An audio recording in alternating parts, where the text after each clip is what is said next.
2, France Maghreb 2. La bonne fréquence, la bonne radio, la bonne émission, France Maghreb 2, le LGF, le grand forum jusque 18h, nous sommes vendredi. Oui, ça y est déjà, ça passe super vite, première semaine de rentrée, on est là tous les jours, du lundi au vendredi, tout au long de la saison, avec un certain nombre d'intervenants qui sont avec moi chaque jour sur France Maghreb 2, à l'image de Enver de Santos qui est de nouveau avec nous aujourd'hui. Salut Enver. Bonjour Christophe, bonjour à toutes, bonjour à tous. Je suis très heureux d'être avec vous cet après-midi. Bah t'as rattrapé ton retard. Écoute, voilà. il faut. On dit jamais 203. Jamais 203, mais demain c'est samedi, ça va être difficile. Ah oui, ça va être difficile, ouais, compliqué. Effectivement. Bienvenue à tous sur France Maghreb 2 jusqu'à 18h. Donc, vous allez pouvoir prendre la parole et sans nul doute que le sujet que nous allons évoquer avec vous tout à l'heure va certainement vous faire réagir et on en appelle à vos témoignages. Aujourd'hui, on va parler du Hajj. Voici le programme. Le grand forum avec Christophe Roux sur France Maghreb 2. Merci d'être avec nous en direct sur votre radio ce vendredi. Nous sommes le 31 août, ça y est, les vacances sont quasiment terminées pour beaucoup d'entre vous. Le retour à la maison, retour au quotidien, retour pour beaucoup d'enfants dès lundi à l'école, bien sûr, la rentrée scolaire. On va en parler d'ailleurs de la rentrée scolaire dans notre zapping tout à l'heure puisque le ministre de l'Éducation nationale s'est exprimé ce matin chez nos confrères de RTL.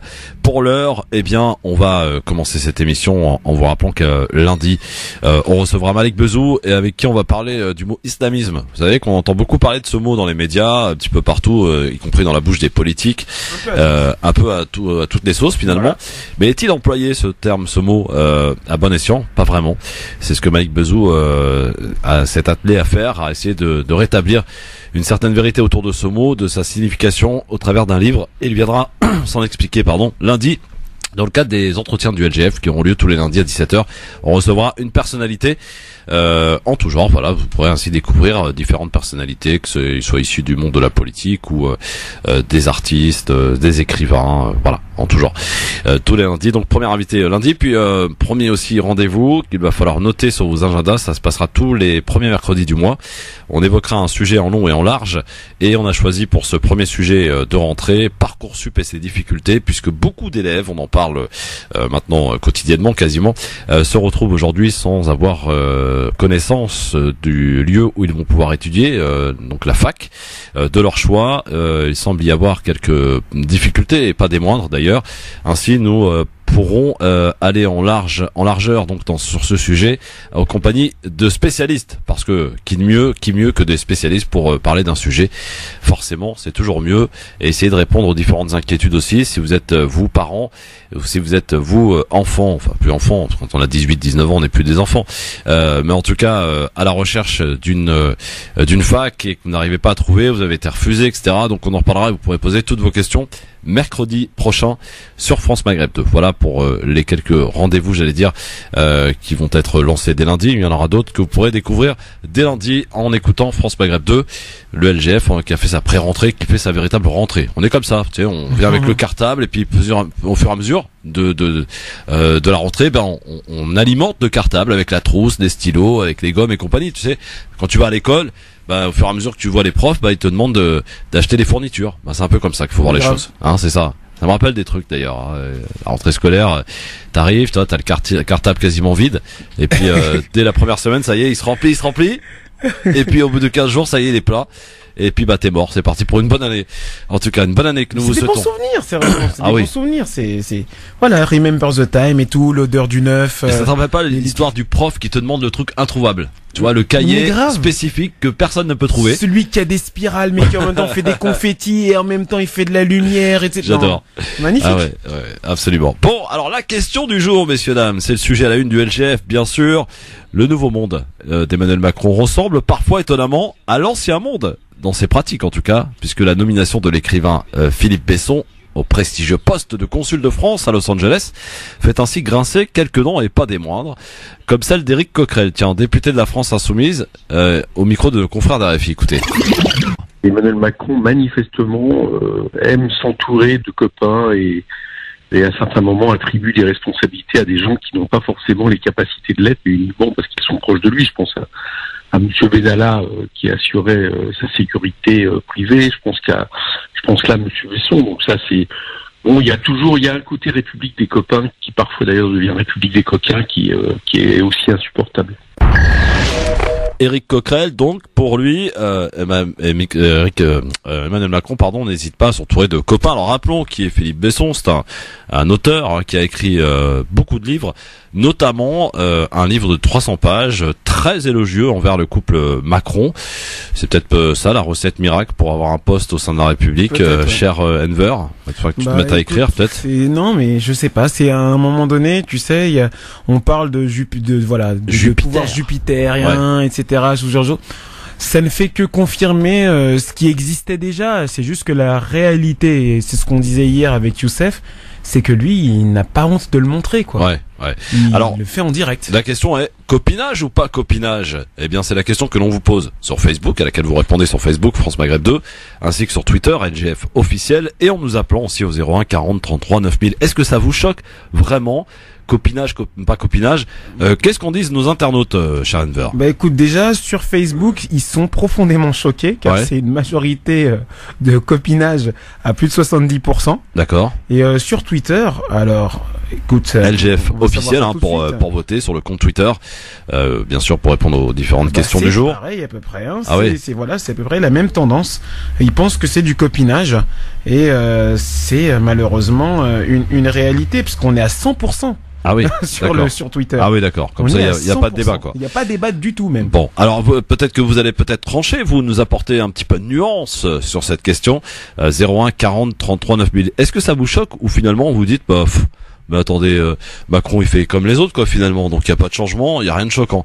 01 40 33 9000. En tout cas, on a posé la question au porte-parole du gouvernement, Benjamin Griveaux l'assure, cette nomination n'a rien à voir avec le fait que Philippe Besson soit l'auteur d'un livre pour le moins élogieux sur le chef de l'État. Oui, bien sûr, tout le monde y croit.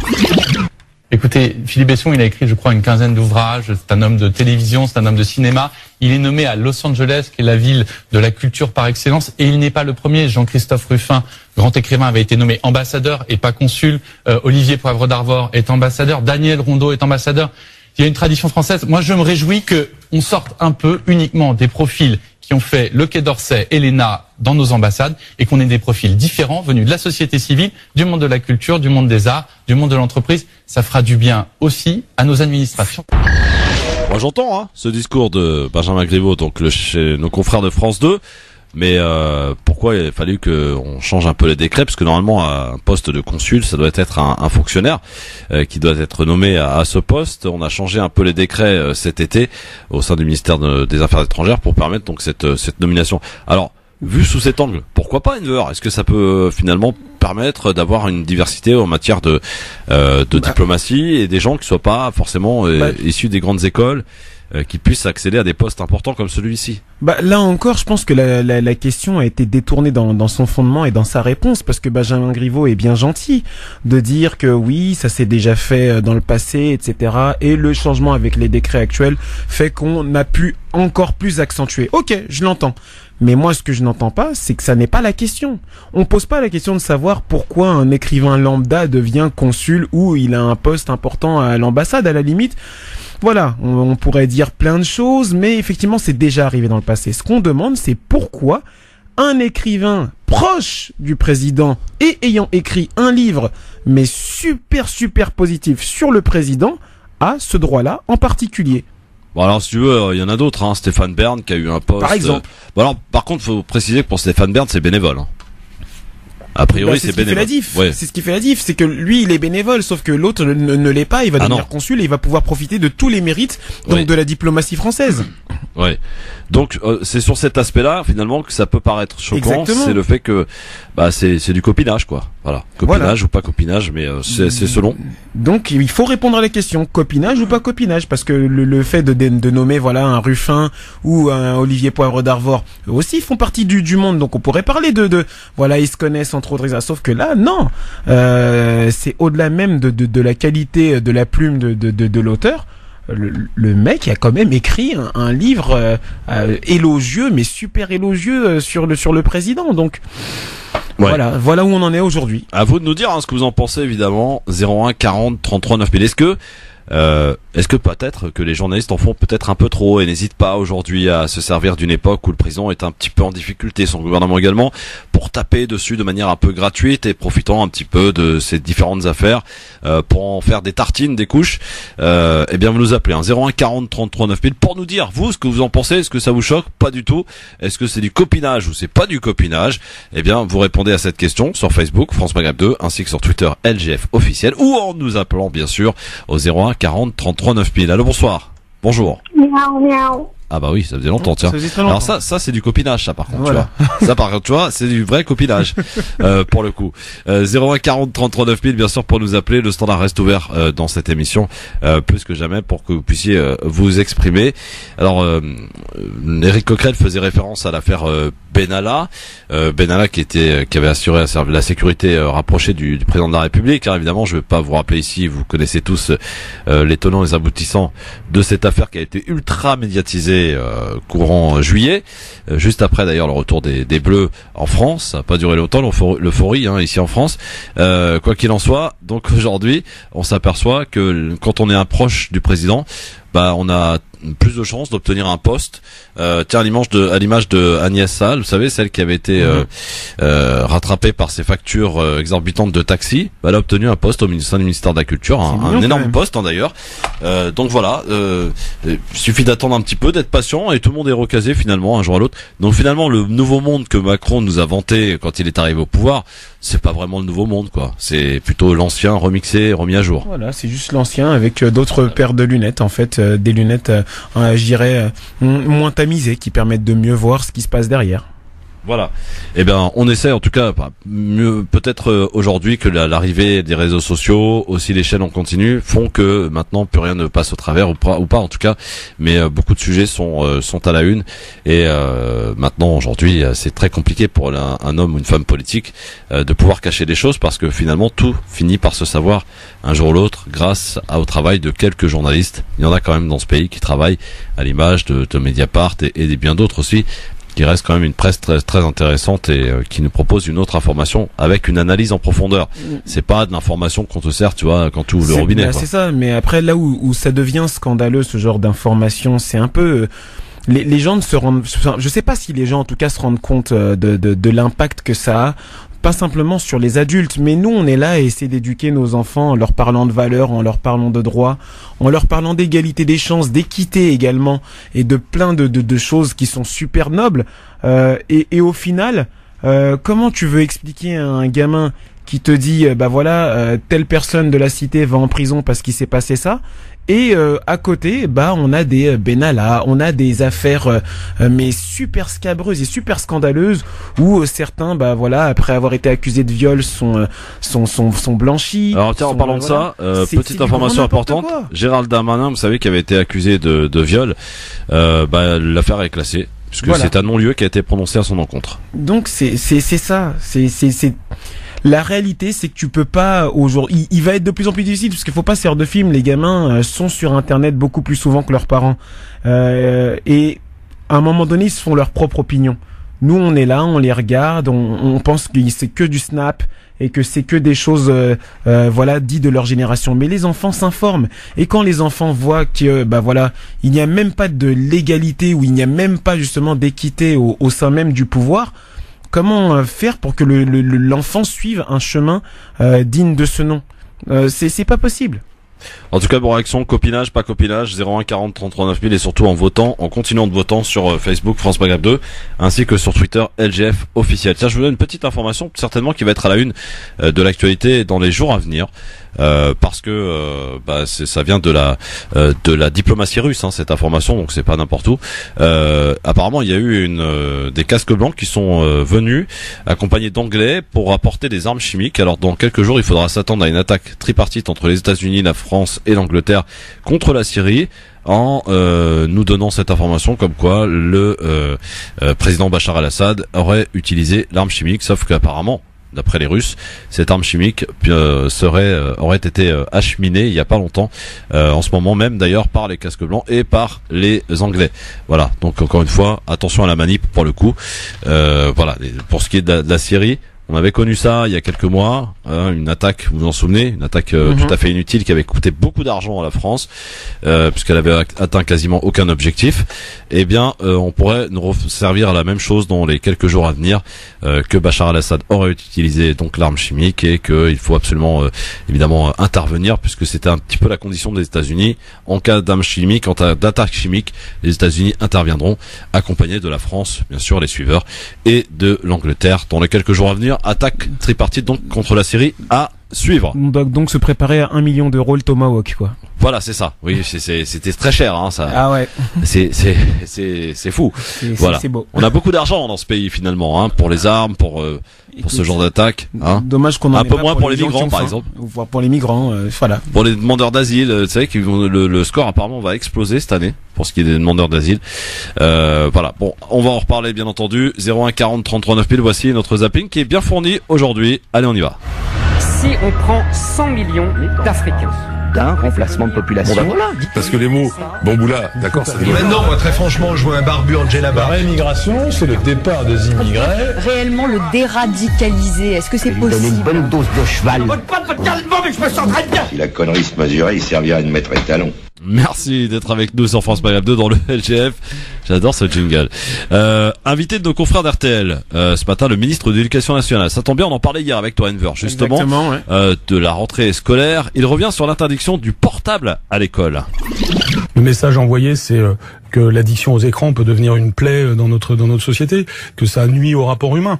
Donc évidemment, ça commence par l'éducation et nous avons une responsabilité vis-à-vis des enfants pour, d'une certaine façon, les protéger, tout en ayant une ambition sur les sujets numériques. Les deux vont ensemble.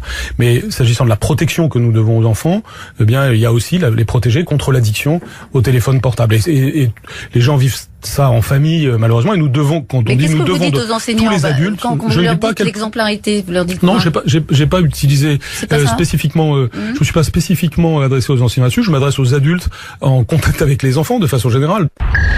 Jean-Michel Blanquer, donc invité d'RTL ce matin pour ce qui est d'interdiction du portable à l'école. On dit banco? Bah écoute, on dit banco parce qu'effectivement c'est une très bonne chose. Après, de remettre ça sur le dos simplement des personnes qui sont en contact en noyant le poisson avec... Voilà, non. Il faut interdire le portable parce que c'est dangereux l'utilisation que les enfants en font, que à un moment donné ça n'est pas simplement des images sur lesquelles ils peuvent tomber, mais c'est un peu comme le rappelait Youssef hier, c'est aussi un moyen de pouvoir harceler et de pouvoir attaquer des camarades encore plus facilement sans que personne ne le sache. Avec le Snap et compagnie. Exactement, avec le Snap et compagnie. Donc là je pense que c'est même pas simplement les personnes qui sont en contact avec les enfants, mais c'est toute la société qu'il faut rappeler à l'ordre et qu'il faut éduquer justement sur ce qui se passe réellement dans les portables de nos enfants. Parce que sincèrement, s'ils le savaient, parce que franchement j'ai eu la chance et plutôt la malchance de le savoir grâce à mon métier, ouais. Ils paniqueraient sérieusement. Ils paniqueraient sérieusement et sincèrement. Alors Jean-Michel Blanquer, invité d'RTL, donc ce matin, n'a pas évoqué que ce sujet, bien sûr. Un certain nombre d'autres sujets ont été abordés lors de son passage. Des sujets qui sont résumés par ce reportage par nos confrères de BFM TV. Et pour sa deuxième rentrée, Jean-Michel Blanquer, il imprime sa marque, il creuse son sillon, comme il le dit, avec la poursuite des dédoublements de classes de CP et de CE1 dans les zones défavorisées, l'interdiction du portable, c'était une promesse présidentielle, le retour aux fondamentaux et puis les évaluations à tous les étages. Vous avez des évaluations en début, en milieu de CP, en début de CE1, test en français, en maths, également au début de la 6e, également en seconde. Et il y aura aussi bientôt dans l'année des évaluations pour les établissements. Alors certains syndicats dénoncent ces évaluations, notamment pour les plus petits. Ils estiment que ça risque d'être anxiogène, des critiques qui sont balayées par le ministre de l'Éducation. Écoutez. Les professeurs savent, puisque je le leur dis tous les jours, qu'ils ont ma confiance et que les évaluations sont un outil à leur disposition et l'institution est derrière eux pour les aider ensuite dans le travail pédagogique qu'ils font au quotidien en tant que grands professionnels pour faire progresser les élèves. Et tout ceci suppose une alliance entre la société et l'éducation, et donc les professeurs en particulier. Et c'est à cette alliance que je veux renforcer en permanence, précisément par ce message de confiance. Et en début d'année, puisqu'on est le jour de pré-rentrée, justement mon message, c'est un message de confiance aux professeurs. Autre orientation nouvelle dans la gestion des enseignants, le ministre de l'Éducation souhaite augmenter le recrutement sur poste à profil. Vous le savez, aujourd'hui, les enseignants sont affectés en fonction d'un système de points. Et bien dans la limite de 10%, le ministre souhaite que certains établissements puissent recruter des enseignants en fonction de leurs compétences particulières. Et puis au niveau de l'évaluation, concernant la prime pour les professeurs en zone défavorisée, et cette prime pourrait être conditionnée aux résultats des établissements. Une instance sera créée dans l'année à cet effet. Ça promet des discussions animées au ministère, puisque certains syndicats estiment que le ministre en ce moment est atteint d'évaluationnite. Évaluationnite, le mot à retenir de cette journaliste. Enver, voilà pour ce qui est des annonces de Jean-Michel Blanquer, sachant que avant même que la rentrée ait commencé, il y a déjà apparemment un problème d'absentéisme, pas d'absentéisme, mais de problème de poste. Il manquerait à peu près 700 postes de profs. Donc dans les différentes académies, ce qui est énorme. Mais c'est énorme, mais malheureusement c'est la réalité depuis plusieurs années. C'est pas en 2018 qu'il faut s'en inquiéter. Ça fait déjà plusieurs années qu'il y a de moins en moins de professeurs dans certaines académies, et spécifiquement dans l'académie de Créteil, que les choses ne sont pas faites pour y remédier. Et quand par exemple j'entends donc Monsieur Blanquer dire que voilà, on va peut-être faire en sorte d'apporter un plus avec des professeurs selon leurs compétences. Moi je dis selon compétences, plus d'argent. Donc ça veut dire, encore une fois, c'est ce qu'on disait hier avec Youssef, si mon établissement a de l'argent, ça veut dire que je peux aller chercher certaines compétences, que je peux payer plus cher et apporter un plus aux élèves. Ça veut dire, encore une fois, que les élèves dans les établissements dits défavorisés avec moins de moyens, ne pourront pas bénéficier de ces professeurs avec plus de compétences. C'est juste de la logique de l'inéquité au niveau de l'éducation nationale. C'est comme ça. Et comme les absences des professeurs, très simplement, on en parle assez souvent avec des collègues ou même des parents. Quand t'es sur Paris, pour donner un exemple très concret, dans certains établissements, le professeur est absent, au bout de 3 jours, il y a une grève des parents. Ouais. Quand t'es en banlieue, le professeur, au bout de 3 mois, il y a toujours rien qui est fait, parce que malheureusement, les parents... C'est quoi, c'est les parents qui démissionnent? C'est les parents qui démissionnent en partie, mais c'est aussi les parents qui malheureusement ont d'autres soucis. Les parents, malheureusement, ils arrivent à peine à payer le loyer, donc ils doivent faire un travail, parfois les 3-8, etc. On va pas se mentir, les revenus sont complètement différents. Je suis pas en train de dire que à Paris, forcément, tout le monde est riche, parce qu'il y a aussi des personnes avec des revenus beaucoup plus faibles à Paris. Mais il y a des réalités, et la chose c'est que si effectivement les parents arrivent à réagir sur Paris, quand les parents n'arrivent pas à réagir en banlieue, pourquoi l'académie ne réagit pas? Si elle arrive à le faire sur Paris, pourquoi elle ne le fait pas justement dans les académies un peu plus défavorisées? Enfin, c'est pour moi. On sent qu'il y aura une différence notable entre effectivement les établissements parisiens, bobos, et les établissements de banlieue. Sans aucun doute. Voilà. C'est ce que pointent du doigt en tout cas beaucoup de spécialistes. Allez, dans un instant, suite de notre zapping, avant que l'on attaque notre sujet concernant le Hajj et les arnaques au Hajj. Beaucoup par peur de gâcher leur voyage, le voyage de leur vie, n'osent pas porter plainte. Et pourtant, on recense de plus en plus d'arnaques au Hajj. Beaucoup de gens se sont fait avoir. Alors, des fois, ça peut aller d'un hôtel qui est finalement pas le bon. Ça peut être de l'argent à rajouter, des escales qui n'étaient pas prévues. Vous pourrez nous appeler, vous qui êtes peut-être soit parti ou soit vous connaissez de la famille qui est partie. Nous apporter vos témoignages tout à l'heure au 01 40 33 9000 sur le Hajj et ses arnaques. Et on a même recensé d'ailleurs le Hajj 5 étoiles. Ça coûte, et apparemment c'est beaucoup utilisé du côté de l'Égypte, entre 80 000 et 100 000 $. Le Hajj. Mais alors là, vous avez tout, pour le coup. Vous avez visite de la mosquée, donc vous pouvez faire votre rite avec quasiment personne. Vous avez votre accompagnateur spécialisé de grands noms, donc de savants qui vous accompagnent. L'hôtel, n'en parlons même pas. Enfin, vous avez le luxe, confort total. Ça s'appelle le Hajj 5 étoiles, renseignez-vous, il y a des vidéos là-dessus. Et apparemment ça marche bien, et donc ça coûte entre 80 000 et 100 000 $. Bon, pas sûr qu'on puisse se payer ça un jour, Enver. Ah, c'est clair que Restez avec beaucoup nous. d'invocations. Ça coûte beaucoup moins cher et heureusement d'écouter France Maghreb 2. C'est même gratuit, donc n'hésitez pas, aussi bien pour nous appeler au 01 40 33 9000 que de nous écouter au travers la FM ou l'application France Maghreb 2. Vous pouvez télécharger aussi sur internet www.francemaghreb2.fr. Le LGF, le grand forum, ça s'appelle tous les jours de 16h à 18h. C'est sur France Maghreb 2, évidemment votre rendez-vous quotidien avec nos intervenants chroniqueurs. Chaque jour, ils reviennent d'ailleurs progressivement, tranquillement de vacances. J'en connais encore qui le sont. Voilà. Bon, la rentrée c'est pour lundi. Hein. Voilà, la rentrée de l'école, tout ça. Donc tout le monde doit être rentré. Au moins pour ceux et celles qui ont des enfants. Pour ceux qui ont la chance, ceux qui n'en ont pas, parce que c'est quand même une chance d'avoir des enfants, je vous l'accorde. Bien, c'est peut-être pour celles. Oui, non mais on s'embrouille pas quoi. On peut dire des conneries des fois. Ah écoute. Oui, faut assumer après. Les jours, ça faut assumer après. Ouais, c'est ça. Donc pour ceux qui n'ont pas d'enfants, donc peut-être la possibilité de partir avant ou après saison. C'est bien aussi de partir au mois de septembre, au mois de juin, hein. Ce serait le cas pour toi par exemple? Ah écoute, je partirai en novembre, Inch'Allah. Voir que c'est plutôt pas mal, mais alors à ce moment-là, au mois de novembre, faut partir dans les pays chauds, quoi. Là où il commence à faire froid. C'est exactement ce que je prévois de faire. Parce que si on a aussi froid qu'on a eu chaud cet été, ça promet. Ah, c'est énorme. Non, mais franchement, après, là, je fais face quand même à l'inégalité face au climat. Ah oui. Parce que, tu vois, là, je reviens de Corse. Donc, c'était un séjour lié au travail. Ouais. Et vraiment, malgré le travail, je peux te dire qu'effectivement, le soleil faisait du bien à ma peau. Il faisait du bien à mes cheveux. Et je me sentais bien. Là, je suis revenu, il fait froid, je gèle. Non, il fait pas froid. Il fait froid. Il fait froid. Là-bas, c'est la vie. Là-bas, c'est la vie. Ce week-end, il va faire beau. Ce week-end, il va faire très beau. La semaine prochaine, il va faire très beau. Quand tu vas en Corse, tu sais ce que ça veut dire, il fait beau. Ouais. Non, là, 25 degrés. Non.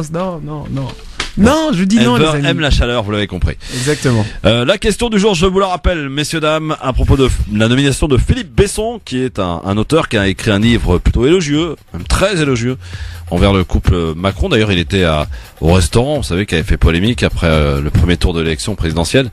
Il y avait Stéphane Bern et notamment Philippe Besson, s'il était là. Eh bien, ça a payé puisqu'il est nommé donc consul de France à Los Angeles. Est-ce que c'est du copinage ou pas de copinage selon vous? Vous répondez sur Facebook France Maghreb 2 ainsi que sur Twitter LGF officiel à cette question du jour et vous pouvez évidemment intervenir à n'importe quel moment pour nous donner votre réaction en nous appelant 01 40 33 9000. Nous étions en plein zapping et nous continuons on va rester à Paris dans le 18e mon cher ami Enver où bien les migrants c'est bien pour les accueillir pour beaucoup mais pas trop près de chez soi, à l'image de ces habitants qui ont manifesté, donc ça se passe dans le 18e arrondissement de Paris, car a priori on envisage d'installer un camp de migrants au pied de leur immeuble. Ils sont descendus dans la rue pour exprimer leur mécontentement. Une centaine de locataires de cet immeuble du 18e arrondissement de Paris inquiets, depuis qu'ils ont appris que la préfecture de région allait installer un centre d'hébergement pour migrants au pied de leurs fenêtres. On n'est pas contre qu'il y ait des migrants qui viennent, mais quand même pas au pied de notre immeuble. Moi, ça me pose problème. Les migrants, c'est une affaire d'État. C'est pas mon affaire, c'est pas l'affaire des résidents ici. Donc c'est à l'État de se charger de ce problème. Il y a une option d'ouverture dans ce site d'une structure temporaire, maîtrisée, contrôlée, avec une typologie de personnes compatibles avec l'environnement. Voilà pour cette manifestation d'habitants qui sont en colère. On peut les comprendre ou pas? On peut les comprendre, mais là encore, c'est divisé pour mieux régner, parce que ça n'est pas le sujet de savoir s'il est en bas de leur bâtiment, parce que voilà, le 18e arrondissement est un arrondissement que je connais quand tu vois assez le bien. Spectacle du côté de la porte de la Chapelle, ça peut faire peur quand même. Bien sûr, ça peut faire peur, mais quand tu installes le camp justement dans Paris 18e, tu l'installes pas pour qu'il soit en bas du bâtiment. Tu l'installes parce que l'espace là-bas est celui qui est disponible à cet endroit-là. Ensuite, je comprends les peurs. Je vais pas non plus faire comme si à un moment donné le fait qu'il y ait des personnes qui soient étrangères, des personnes qui soient peut-être voilà dans des situations de précarité extrême et parfois des personnes dont on ne connaît pas le passif par rapport même judiciaire. Voilà, ça peut faire paniquer, mais là encore c'est du diviser pour mieux régner. C'est voilà, on va opposer les pauvres contre les pauvres. C'est aussi simple que ça, parce que c'est pas n'importe quel arrondissement, le Paris 18e. Bon, dites-nous si ça vous ferait flipper ou pas, le fait qu'il y ait un camp de migrants qui soit installé. Toi, est-ce que ça te ferait flipper, juste, franchement, ça, je sais pas, parce que si, effectivement, c'est ce qu'on a, le spectacle est du côté de la porte de la Chapelle, oui, je dirais, attends, ouais. Après voilà, je sais pas. Dites-nous en toute sincérité ce que vous en pensez. 01 40 33 9000. Autre sujet qui a beaucoup fait parler, qui continue d'ailleurs de faire parler à quelques jours de la rentrée, éducation sexuelle à l'école. Eh bien toujours et encore. Hein. Voici que des désintox a essayé d'éplucher la loi. Voici ce que ça donne. Écoutez plutôt, et je vous demande également de vous référer à la vidéo, l'avis tranché de Fatima Wassak à ce sujet. C'était sur Christophe Le Grand Forum. Une vidéo qui a plutôt bien marché. On voit que ça suscite beaucoup d'intérêt. C'est la grande intox de la rentrée scolaire. Les élèves français seront désormais contraints de suivre des cours d'éducation sexuelle suite à la loi portée par Marlène Schiappa sur les violences sexuelles et sexistes. Sur Twitter, certains internautes évoquent une obligation dès l'école primaire, tandis que d'autres pensent savoir que même les élèves de maternelle seront concernés.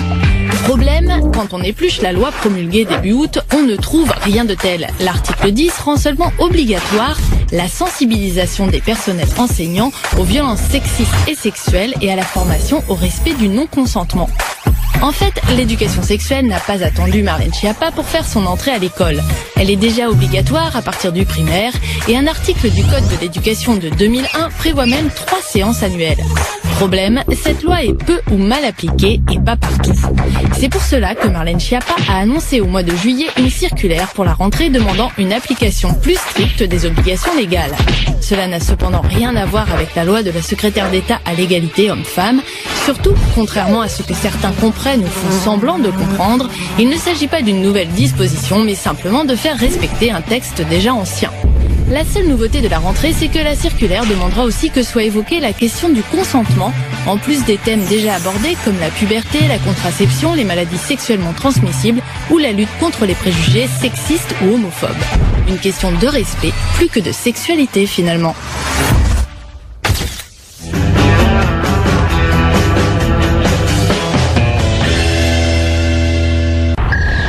Bien voilà, Désintox qui a épluché la loi. Beaucoup de choses ont été dites sur ce sujet. Et d'ailleurs, j'en profite pour vous signaler qu'il y a une école privée d'une ville dont je ne citerai pas le nom, en banlieue parisienne, qui a lancé des petits tracts comme ça pour dire ils veulent enseigner la masturbation à l'école. Donc venez vous inscrire à cette école privée musulmane. Voilà. Bon, bah, tout est bon pour essayer d'obtenir des inscriptions, quoi, finalement. Bah écoute, ça fait vendre malheureusement, ça fait vendre. Hein. Ça fait vendre. Après, c'est là où tu te rends compte que peut-être que l'enseignement dans une école musulmane n'est pas forcément voilà, c'est là où tu vois t'as la tristesse où les gens font un commerce de notre religion. Mais voilà, ce qui m'interpelle dans cette histoire, c'est que une fois que tu as fait ce travail de regarder la loi, que effectivement tu dis bon, il y a rien, etc. D'autres gens continuent à affirmer que il est dit qu'on va faire ci et ça à l'école. Il faut juste regarder la loi et s'en référer uniquement à cela. Et puis après, si vous avez des doutes, c'est d'aller voir effectivement l'enseignant, l'enseignant ou le directeur de l'école. Ouais, exactement. Alors, quelqu'un me disait à juste titre, oui, mais alors oui, d'accord, mais si j'y vais avec mon hijab ou si j'y vais avec ma barbe, on va me ficher S. Bon. Après, l'habit ne fait pas le moine, mais en plus, encore une fois, c'est savoir aller voir les gens avec respect, tranquillité, et en parlant gentiment, on peut quand même... mais bien au-delà, c'est là où justement, je pense qu'il y a une véritable question que les gens doivent se poser en toute sincérité, et les parents doivent se remettre en question. C'est bien gentil de réagir en disant oui, on veut enseigner l'éducation sexuelle à mes enfants, je sais pas si on va leur apprendre à la masturbation ou patati patata, mais il y a d'autres sujets dans l'école dont les parents devraient être concernés au premier abord et ils ne le font pas. Donc à un moment donné, lorsqu'ils arrivent pour réagir en mode ouais, on parle d'éducation sexuelle, mais pourquoi ils réagissent pas quand par exemple on ne va pas apprendre par exemple le 17 octobre 1961 à leurs enfants? Pourquoi ils ne vont pas réagir quand on va pas apprendre l'esclavagisme à leurs enfants, où on va apprendre justement que les tirailleurs sénégalais, voilà, c'est 2 phrases dans un cours d'histoire? Ou pourquoi ils ne vont pas réagir sur d'autres sujets? Voilà, il y a plein de choses sur lesquelles ils devraient réagir, l'absence des professeurs, etc. et ils ne le font pas. Ouais. Et là, parce que c'est un sujet polémique, parce qu'à un moment donné, il y a des gens qui attisent un peu, etc. Ils sont là en mode, ah ouais, mais c'est une dinguerie, on va apprendre à ça. S'ils savaient exactement ce que leurs enfants font à l'école, ils arrêteraient ces conneries. Sincèrement, je le dis très sincèrement. Parce que là, vraiment, c'est de la polémique pour rien. Les gens devraient réagir et protéger leurs enfants sur la violence, sur le jeu de la noyade, sur le petit pont massacreur, le jeu du foulard, et tout ça, et plein de choses encore, plutôt que de réagir, voilà, simplement pour suivre la masse, pour dire ouais, on va apprendre ci, ça ou ça à mes enfants. Faut arrêter. Moi, j'ai travaillé comme assistant d'éducation en 2005 jusqu'en 2009 et éducateur spé justement atelier relais. Et à un moment donné, déjà à l'époque, il y avait des camions qui venaient au collège pour enseigner justement la sexualité aux gamins. Ouais, c'est une loi qui date de 2001. Voilà, il faut arrêter. C'est pas comme si ça datait d'aujourd'hui. On donnait des préservatifs aux gamins, on leur montrait comment mettre un préservatif sur une banane, etc. Donc c'est voilà. D'accord, c'est pas forcément de la culture de tout le monde, etc. Mais il y a plein de choses sur lesquelles les gens devraient réagir et ils ne le font pas. Donc à un moment donné, remettez-vous en question et arrêtez de réagir simplement dans le pathos voilà. Non, il faut arrêter. Protégeons nos enfants surtout et pas simplement sur un sujet. Bon, eh bien convaincu ou pas par le coup de gueule là de Enver 01 40 33 9000. Est-ce que vous avez été de ceux qui avaient été un petit peu perturbés sur ce qu'on a pu recevoir, lire, entendre, regarder sur ce sujet? Eh bien vous nous appelez aussi pour nous le dire 01 40 33 9000. Autre sujet dans ce zapping, c'est l'une des promesses d'ailleurs de campagne emblématique d'Emmanuel Macron, le prélèvement de l'impôt sur le revenu à la source et non plus a posteriori sur la base d'une déclaration. Tout est prêt, la réforme doit entrer en vigueur en janvier prochain. Vous vous en souvenez peut-être, il y a 2 jours, le ministre des Comptes Publics, Gérald Darmanin, qui a lui été bénéficié d'un non-lieu dans son affaire de viol, je glisse au passage, était catégorique là-dessus. Écoutez. Nous ferons la réforme de l'impôt à la source et en fin janvier de l'année prochaine, les Français paieront leur impôt à la source. L'impôt à la source, ce sera bien en 2019, ce ne sera plus jamais reporté. Ce sera en janvier 2019. Alors, problème, mon cher ami Enver, cher ami auditrice, auditeur, depuis Helsinki où il était en visite, Emmanuel Macron s'est soudain montré beaucoup plus hésitant sur ce sujet. J'ai plutôt l'intention de conduire cette réforme à son terme, mais j'ai demandé au ministre compétent de répondre à toutes les questions qui se posent encore avant de donner des directives finales. J'ai pour cela besoin d'une série de réponses très précises et d'être sûr de ce que nos concitoyens vivront le jour où on le mettra en place si on décide de le mettre en place. Donc beaucoup plus hésitant pour le coup, si on décide de le mettre en place. Voilà, hein, pour Emmanuel Macron, cher Enver. C'est ça. Bon, pas sûr que ça finalement commence à l'heure cette histoire. Hein. Ça a l'air plus compliqué qu'on veut bien nous faire croire. C'est toujours plus compliqué et après c'est aussi un peu le jeu du politique, de jouer un peu sur l'émotion donc de l'électeur en lui disant je te promets ça, je vais faire ça, attends, ne t'inquiète pas, je vais tout faire pour toi, et au dernier moment dire ah mais c'est pas sûr, on va peut-être repousser un peu alors qu'ils savent depuis longtemps que la chose est infaisable. Donc qu'en est-il? Telle est la question. Nous accueillons Sofiane qui est avec nous au standard au 01 40 33 9000. Un petit tour du côté du standard. Bonsoir Sofiane de Martigues. Bonsoir Sofiane. Bonsoir de Marseille. Bonsoir. De Marseille. Bonsoir. Ouais, c'est pas loin Martigues, Marseille, c'est à côté. Ça va, ouais. Ouais. À côté. Ça va. Ça Sofiane. va, bah très bien, et vous? Très très bien. Ça va, je vous remercie. On vous écoute Sofiane. Ouais, je voulais réagir en fait sur l'intervention de Enver, s'il me le permet. En fait, je veux citer juste un petit proverbe ou un dicton que je connaissais d'un pont qui était dans la forêt. Un corbeau, il passe à côté de lui en fait. Et le corbeau, il se faisait insulter parce qu'il avait une mauvaise démarche. Et du coup, il avait honte de sa démarche, Christophe. Et il était voir le pont et lui a dit montre-moi comment marcher comme toi. Le pont a fait l'effort de lui apprendre comment bien marcher. Et du coup, comme le corbeau est un corbeau, il n'a pas su marcher comme le pont. Et il a oublié sa démarche de base. Du coup, il a eu une démarche bizarre qui fait rire. Enfin, ce que je veux dire par là... Oui, votre image renvoie à quoi? Oui, en fait, d'accord, l'éducation sexuelle est importante et primordiale, mais est-ce que...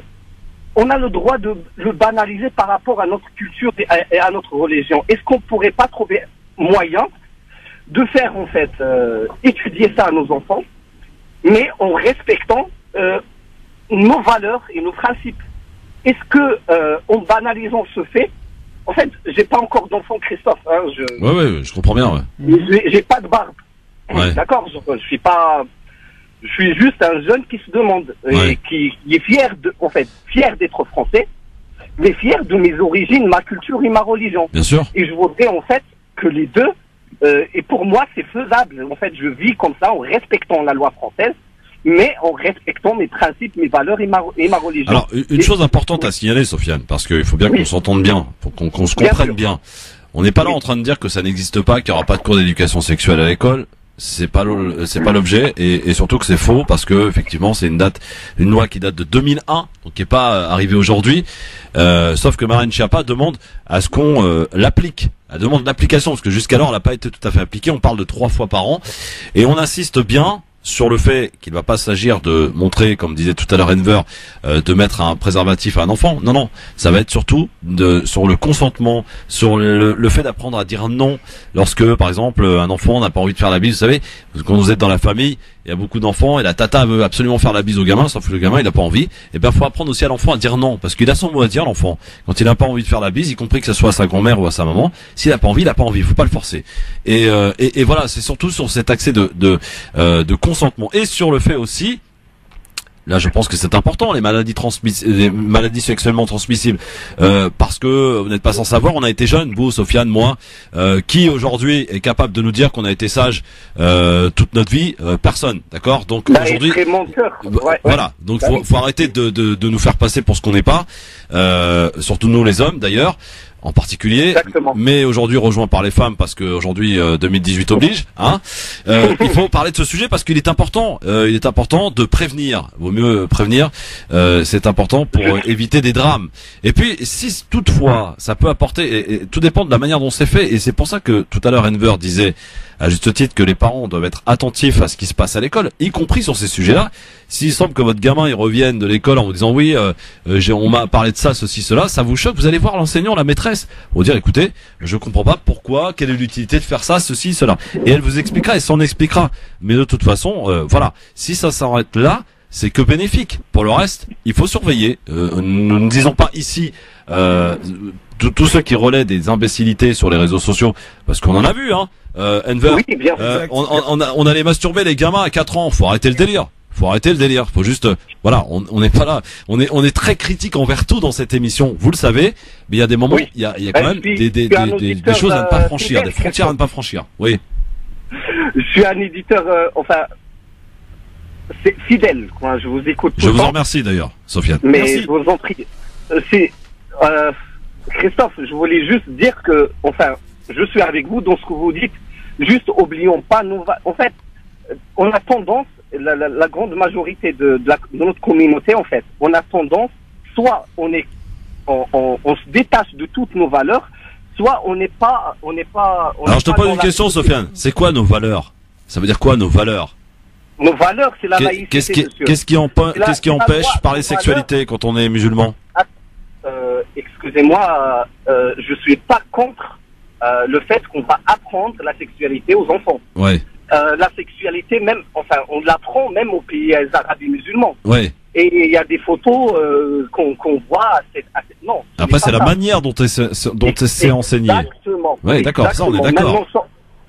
Dans l'école islamique, s'il y a l'école islamique, et on va intégrer ça, c'est trouver moyen à faire rejoindre les deux. Et c'est tout. Et l'un n'empêche pas l'autre. Je comprends votre inquiétude, Sofiane, et je pense qu'elle est partagée par une grande majorité. Mais juste, ce qu'on a voulu faire, si vous voulez, aujourd'hui, avec Fatima et puis avec tous ceux qui composent le HF, c'est d'essayer d'éteindre les imbécilités et l'incendie qu'il y a pu y avoir tout au long de cet été. Il y en avait qui étaient prêts à boycotter la rentrée scolaire pour des choses qui n'existent pas. Voilà. Parce que des choses qui n'existent pas. Donc on a aussi ce travail aussi à faire. Vous savez qu'on reçoit beaucoup via WhatsApp, Facebook et compagnie, les Snap et compagnie.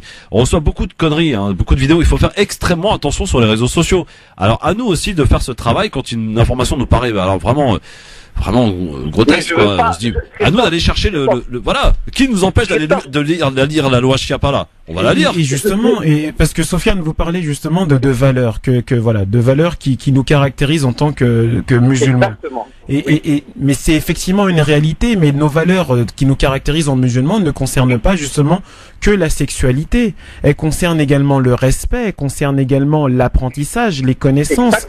C'est la totalité. C'est Ikra. Et à un moment donné, il se trouve que moi, je travaille avec des parents et avec des gens dans les établissements scolaires. Et ce que je vois malheureusement dans beaucoup de nos quartiers, c'est que malheureusement, les parents parfois démissionnent, que parfois l'État fait des choses où les parents ne réagissent même plus.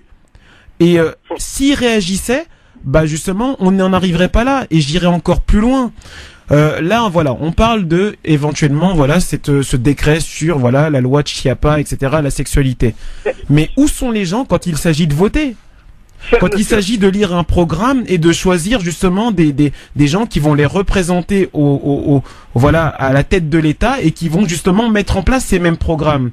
Les gens, à un moment donné, il faut pas non plus être schizophrène, mais il faut pas être fou. Il faut faire les choses, il faut réagir, il faut voter, il faut lire, il faut faire un maximum, mais il faut pas réagir en mode ouais ils ont dit ça, etc. On va jeter la première pierre alors que c'est faux. Là on a un peu l'impression d'être dans un film du Moyen-Âge où on va imiter je ne sais qui et aller se sacrifier pour des gens qui à un moment donné veulent simplement nous utiliser parce qu'on est prêt à réagir au quart de tour et qu'on ne va pas lire exactement la chose. Donc voilà, il faut pas se cacher. L'extrême droite est là, elle fait circuler des informations qui sont fausses, et malheureusement nous on tombe dedans. Sofiane de Marseille. Bah je veux finir juste. En fait, je peux pas dire que notre communauté est parfaite. Je sais qu'il y a, je suis pas là pour parler de ça. Je dis qu'il n'y a pas que du mauvais en fait. Il y a des parents. Bien au-delà, bien entendu. Et pour moi, le bien, il est plus que le. En fait, j'ai l'impression. C'est ça qui me dérange à chaque fois, en fait, quand je vous écoute, Christophe, et vos intervenants, et excusez-moi d'ailleurs, c'est que on a tendance à rentrer dans le jeu des autres. J'espère que vous allez me comprendre. En fait, on va essayer. Nous, vous voyez le poisson pourri que vous allez mettre dans un panier de poissons et qui va faire sentir tout le poisson pourri à côté. Ils font ça à notre communauté. Et en fait, on va direct regarder l'affaire de Tariq Ramadan. C'est un monsieur. C'est un monsieur. Un monsieur, il a fait des choses bien, des choses pas bien. C'est bien qu'on le soutient. Mais est-ce que c'est normal? Est-ce que c'est normal? Toute une communauté se croit dans le complotisme, se croit de. Est-ce que ce monsieur n'a pas fait des trucs mal? Ou là, il a fait. C'est la loi qui voit. Pourquoi on est. En fait, on s'apprête. On est avec eux dans leur jeu. Non, il y a eu un vrai problème autour de cette affaire et le problème d'ailleurs continue. Hein. Christophe, je suis avec vous. Maintenant, un c'est le deux poids deux mesures. Après, le reste. Un islamologue, on le sait ça, on le sait. De toute façon, c'est de ça que je suis en train de parler. À la base, quand je vous ai appelé, c'est de ça que je suis en train de parler. Qu'on a des valeurs et des principes qui sont plus importantes en fait. Est-ce que m'as-tu vu? Est-ce que voilà, si on a respecté en fait ces valeurs et ces principes, on aura, nous musulmans, nous communauté musulmane, arabo-musulmane ou autrement musulmane en France, si on a respecté, ou on respecte ces valeurs et ces principes, on aura besoin de perdre, parce que ces valeurs et ces principes s'intègrent dans la loi de laïcité de 1905. Et je finis par là. Merci Sofiane, merci en tout cas. On vous a écouté avec beaucoup d'attention et bon week-end à vous Sofiane. Merci infiniment. Vous êtes parti où? Vous êtes parti où en vacances, Sofiane? Pardon? Vous êtes parti où en vacances? On était à La Ciotat, là. On a pris un petit coin. On était au Calanque. Je suis pas parti loin, en fait. Ah oui, effectivement, vous n'êtes pas parti loin, ouais. Bon, c'est sympa. Ils sont déjà en vacances, c'est ça qui est merveilleux. C'était reposant, ouais. Bon. C'est exactement ça. Vous êtes pas trop. Une agréable soirée à vous Merci Sofiane. Merci à vous. Merci Sofiane. Bonne soirée. 01 40 33 9000. Ça fait causer et ça tombe bien. On est là pour vous écouter aussi, le LGF, et on va parler des escroqueries du Hajj. Parce qu'il y en a, il y a une grosse enquête d'ailleurs à lire dans nos confrères du Courrier de l'Atlas. Très intéressant. Alors que ceux qui reviennent du Hajj, peut-être qu'ils ont des témoignages à nous apporter, ou ceux qui ont déjà eu à avoir affaire à des choses un petit peu inhabituelles concernant le Hajj. Eh bien, vous nous appellerez tout à l'heure. Dans quelques instants, on finira, cela dit, notre zapping dans un instant avec notamment, vous savez que l'obsession de beaucoup de politiques, à l'image de Laurent Wauquiez, le problème principal en France, c'est quoi? c'est l'immigration. À tout de suite. France Maghreb 2, c'est là que ça se passe, ça s'appelle le LGF, le grand forum tous les jours du lundi au vendredi de 16h à 18h avec Enver de Santos aujourd'hui. Avant de continuer notre zapping, avant d'entamer notre sujet concernant le Hajj et vous faire part de cette enquête qui a été qui est issue du site Le Courrier de l'Atlas sur les différentes arnaques au Hajj. Beaucoup se sont fait avoir avec des témoignages à l'appui et vos témoignages aussi nous intéressent au 01 40 33 9000. Jalal nous appelle, bonsoir Jalal. Bonsoir monsieur. Jalal, il nous appelle. Bonsoir Jalal. Il nous appelle d'où Jalal? Je vous appelle de 91 l'Essonne, à Massy. Ah, Massy Palaiso, représente. Massy Verrières. Alors Jalal, qu'est-ce qui se passe? Moi là, j'étais perturbé tout l'été par rapport à la loi qui va être appliquée à la rentrée scolaire. Ouais. Tout d'abord, je précise, moi j'ai 4 enfants, ouais. 2 qui sont à la maternelle, une qui va rentrer cette année à petite section, un qui est déjà en grande section. Voilà, j'étais moi pour le boycott, comme boycott, que comme ça il y a personne qui va rentrer, tous les élèves, nos enfants rentrent pas à l'école. Parce que moi personnellement je suis pas d'accord. Peut-être j'ai pas compris la loi. Mais tout ce que j'ai retenu, c'est le consentement. Ouais. Ça veut dire quoi, le consentement? Alors, ça veut dire quoi, le consentement? Attendez, je termine. Parce que avant, ils nous ont imposé à vivre avec. Là, je parle pas de la religion musulmane ou principe. Je parle de principe d'être humain. Avant, ils nous ont imposé de vivre. J'ai oublié comment dirais-je, le mariage pour tous. Oui. Voilà. Déjà, ça a commencé comme ça. Et maintenant, ils nous disent le consentement. Comment on peut apprendre à un enfant de dire oui ou non à un bisou? Je vous ai entendu tout à l'heure, vous avez dit, maintenant, plus tard, un enfant, il peut renoncer à un bisou de la grand-mère. Entre guillemets, la grand-mère ou le voisin. C'est un exemple. C'est un exemple un peu excessif, mais c'est un exemple. Non, par exemple, excessif ou non, même par un voisin ou un gardien ou... je sais pas, un gardien de l'école aussi, on lui apprend à nos enfants, on apprend à nos enfants à dire oui, j'aimerais bien un bisou. Après, mon fils ou ma fille, quand elle rentre, elle est consentie. Elle va pas dire que papa, j'ai eu un bisou d'un monsieur de 40 ou 35 ans ou je sais pas, un bisou à une fille à 4 ans. Moi, à mon jeune âge, j'ai grandi en regardant les films, la société, mes parents m'ont appris à ne jamais parler aux étrangers. Même dans les séries, les télévisés, les films, tout ça, dès qu'on voit un enfant, il parle à un monsieur ou à une dame, sa maman ou son papa, il vient et dit « Mais pourquoi tu parles à un étranger? C'est un étranger, on parle pas à un étranger. » La base, pour un enfant, il faut commencer comme ça. Il faut pas lui expliquer « Oui, tu peux avoir un bisou, mais quand tu veux pas, non. » Tu peux aimer un garçon si t'es un garçon, mais si tu le veux pas, non. Si t'aimes un garçon, il te donne un bisou, je suis d'accord.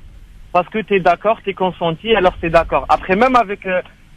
je vais dire, même s'il y aura un viol, et l'enfant, il va dire... la juge, elle va lui demander, mais petit garçon, t'as aimé le bisou? Il dit oui, madame.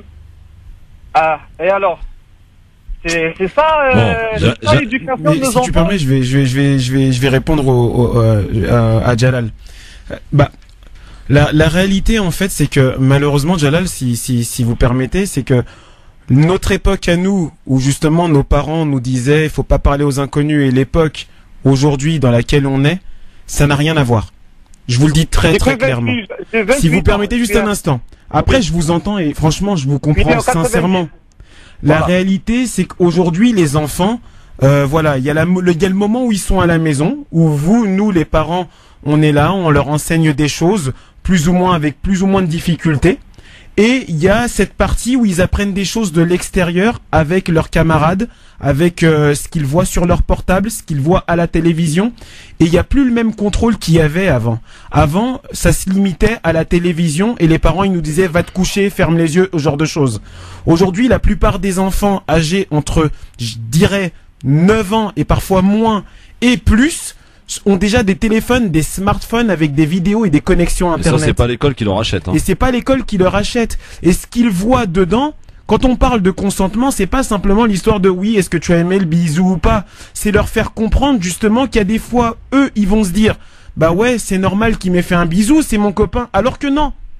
leur faire comprendre justement qu'il y a des situations où ils sont dans des situations graves d'agression et ils doivent s'en rendre compte. Et pour cela, ils peuvent les éviter en comprenant ces situations. Ouais. Et c'est ça que cette histoire de consentement et l'éducation essaie de faire. Bien sûr que ce n'est pas une loi parfaite.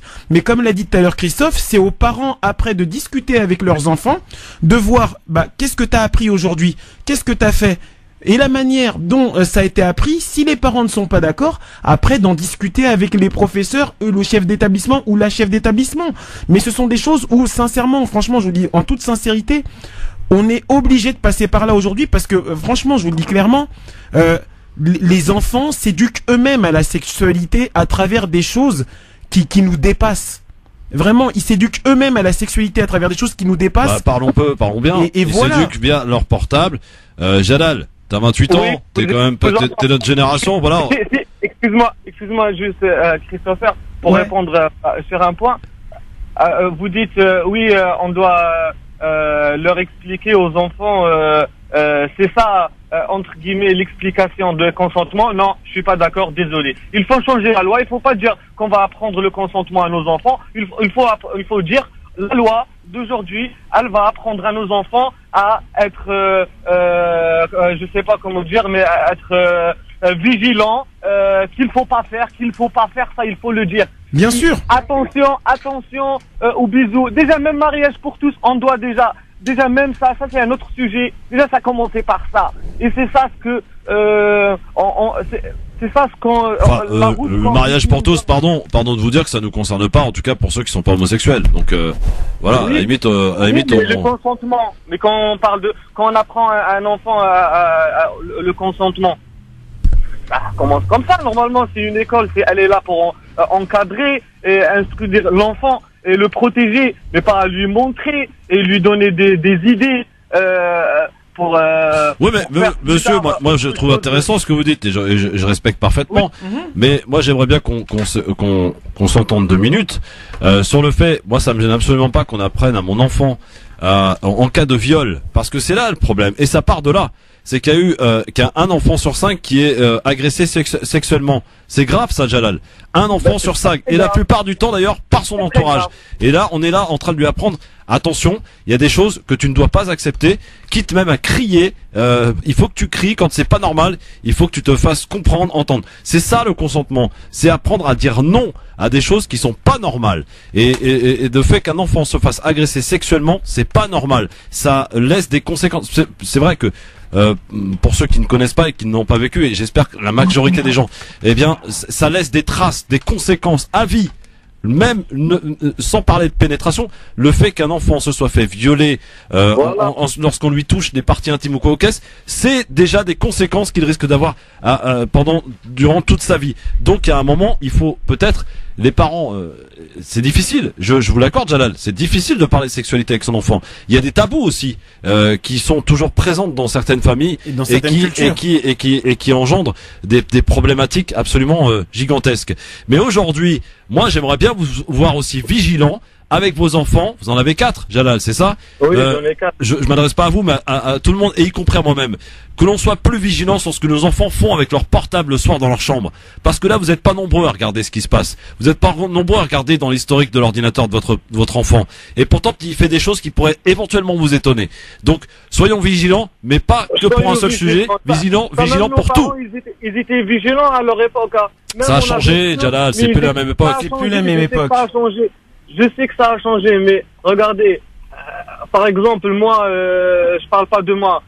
Là, déjà, ici, on est en France. On descend qu'ici au sud. On va voir juste là, sur la région parisienne, si on emmène nos enfants faire du vélo, on va voir des prostituées sur la route. On est là pour introduire et encadrer nos enfants petit à petit. Même à l'école, on devrait faire ça, mais moi, c'est mon idée, c'est mon, comment dirais-je, c'est votre avis, Jalal, et on le respecte, on l'entend. Voilà. Moi, je suis pas d'accord. Ouais. Moi, j'aimerais bien que la ministre qui a fait cette loi dise haut et fort, voilà, vous inquiétez pas pour vos enfants, on va pas leur apprendre pour dire oui ou non, mais non, on va leur apprendre juste pour dire non. Il y a pas le oui. Vous voyez ou pas? Parce que le consentement, si on cherche bien la définition de consentement, ça veut dire oui ou non. Ça veut pas dire que le non. Et pour apprendre à un enfant de dire oui ou non, ça, il faut dire non. C'est un enfant. L'enfant, moi, ma mère, là, elle disait tout le temps, les enfants, elle a fait la psychologie enfantine. À l'époque, elle travaillait dans un jardin d'enfants, elle éduquait des enfants. Elle disait tout le temps, un enfant, c'est comme de la pâte à modeler. Si tu fais un enfant, tu le fais, tu l'éduques pour qu'il soit voleur ou je sais pas quoi, ben, il devient pire. Mais si tu l'éduques pour qu'il devienne bien, il devient bien. Oui, ça c'est en théorie. Malheureusement, il y a aussi des familles qui ont fait tout leur possible et malheureusement leur enfant a mal tourné. Mais bon, ça. C'est pour ça qu'on envoie nos enfants aux écoles, parce que l'école, c'est ça. Elle est faite pour encadrer et nous on a parce que l'école elle est faite pour encadrer et protéger et c'est ce qui je sais pas comment le dire en français. Merci Jalal en tout cas pour vous être exprimé, avoir donné votre avis que l'on entend, que l'on respecte, même si on partage pas tout, mais on entend en tout cas. Et c'est ça le principe de l'émission. Merci Jalal. À bientôt. Merci, au revoir. À bientôt, au revoir et bon week-end. Bon. On a pris du retard, mais bon, c'est pas grave parce que c'est important. Il faut qu'on parle, il faut qu'on en parle. Je disais tout à l'heure avant la pub, certains politiques s'inquiètent régulièrement de l'arrivée de migrants, d'immigrés sur le territoire. Parmi eux, Laurent Wauquiez, chef de file des Républicains, ce qui a donné cet échange hier matin sur Europe 1 où il était interrogé par la journaliste Audrey Crospe-Mara. Écoutez.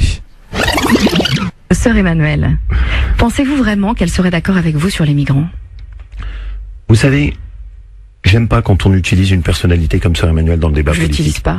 Non, mais c'est pour ça que je préfère... C'est vous qui la nommez, c'est vous qui la citez. Oui, mais justement, je préfère la laisser à l'écart. C'est une belle personnalité extrêmement attachante que les Français aiment. J'ai pas envie de l'utiliser pour un argument politique. Elle serait pas forcément d'accord avec vous sur les migrants, vous l'entendez? Je ne sais pas, et je vous demande peut-être d'avoir la même dignité que moi. Moi, je l'ai trouvé excellente, Audrey Crospe-Mara, parce que Laurent Wauquiez a utilisé à plusieurs reprises Sœur Emmanuelle et lorsqu'on lui met ça dans la figure, là, tout de suite, ça devient un problème. Ça, voilà. C'était sur Europe 1, en tout cas. Voilà. Tiens, juste pour finir le zapping, il incarnait à l'écran, et ça ne s'invente pas, il y a quelques années, Dominique Strauss-Kahn à l'écran, l'ancien patron du FMI accusé de viol par une femme de chambre, vous en souvenez? Aujourd'hui, c'est lui, l'acteur Gérard Depardieu, qui est en son tour accusé de viol et d'agression sexuelle. Mais par la voix de son avocat Hervé Timim, ici sur Europe 1, Gérard Depardieu conteste ces faits. Écoutez.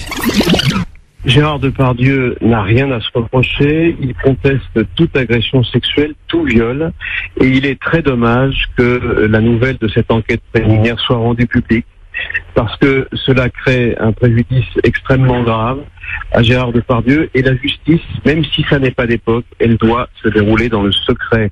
Il n'y a pas de place publique où on doit évoquer tout cela. J'ai des éléments très forts pour me permettre de penser que l'enquête à laquelle Gérard Depardieu participera, bien évidemment, permettra d'établir son innocence. Et en tout état de cause, il faut respecter les droits de chacun, y compris les droits de la plaignante, à un minimum de discrétion.